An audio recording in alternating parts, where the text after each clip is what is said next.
In today's video, I'm going to be sharing 8 tricks with you within Google Docs that will make you so much more efficient. Let's jump right into it. One of the reasons people absolutely love Google Docs is because you're able to share with others. And within that share, you can have different levels of permission.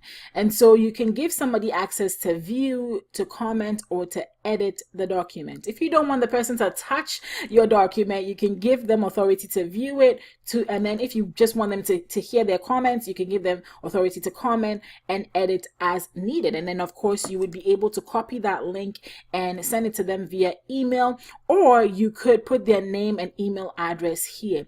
If you click on advanced, you would also be able to share it via Facebook and Twitter. Of course, Google Plus is no longer around, but you would also be able to share it on these other platforms.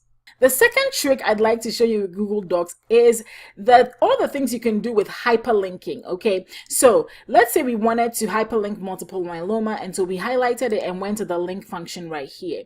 It would immediately pull up results from Google. And so if I wanted to check this out and see, if it was a credible source, it's from Mayo Clinic, most likely is, I'd be able to read through, and if it fit what I was trying to talk about, or if it was something that I was just trying to give people an extra resource to find out about multiple myeloma, I would go ahead and just click that, apply, and I would have a link. So I don't have to go anywhere to grab a link. I can simply have that show up right there. Let's remove that. Another example is if in linking, let's say there is another document that contains the word multiple myeloma, right? It's going to show up here as well. And so we can also link to other Google Docs, all right? Another thing we can do is we can explore, and we're going to see that open up right here on the right side of our screen. All right, and we have even more results from Google on multiple myeloma. We could even look for images. If we had anything on our own hard drive that contains multiple myeloma, we'd be able to link it. So that is another way for you to use the hyperlinking function. Pretty cool. Another function of Google Docs that's really cool is the voice typing function. And so I'd be able to do voice typing, right? And then I'm going to click right here. And then we're going to click to speak.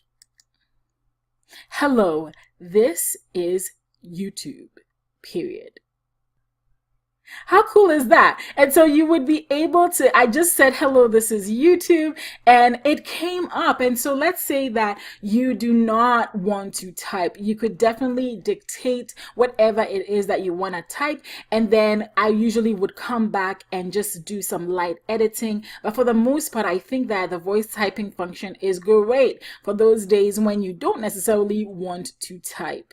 Another trick of Google Docs that you can use is the preferences function. If you go into tools and preferences, all right, you would be able to set preferences for your particular document or for all your work going forward.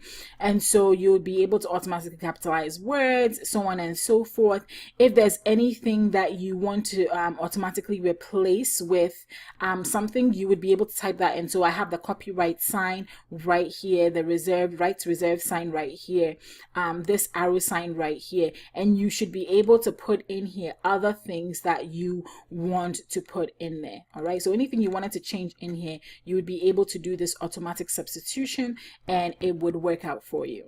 Number 6 trick is with Google Docs, you can definitely download as multiple types of documents. You can do a Word document, you can do an open document if you use Open Office on your computer, you can do rich text, PDF, just a text, HTML, and an EPUB. And so you can download your document as any of these. So if maybe somebody asks, okay, can you put it in this format, you could definitely give them that. Another trick is within the edit tab, and that is the find and replace. And with find and replace, essentially we could find a word and replace it with whichever word we wanted to replace it with. And this is really good if you have pages upon pages of text and you realize that maybe there's a particular word you were spelling wrong.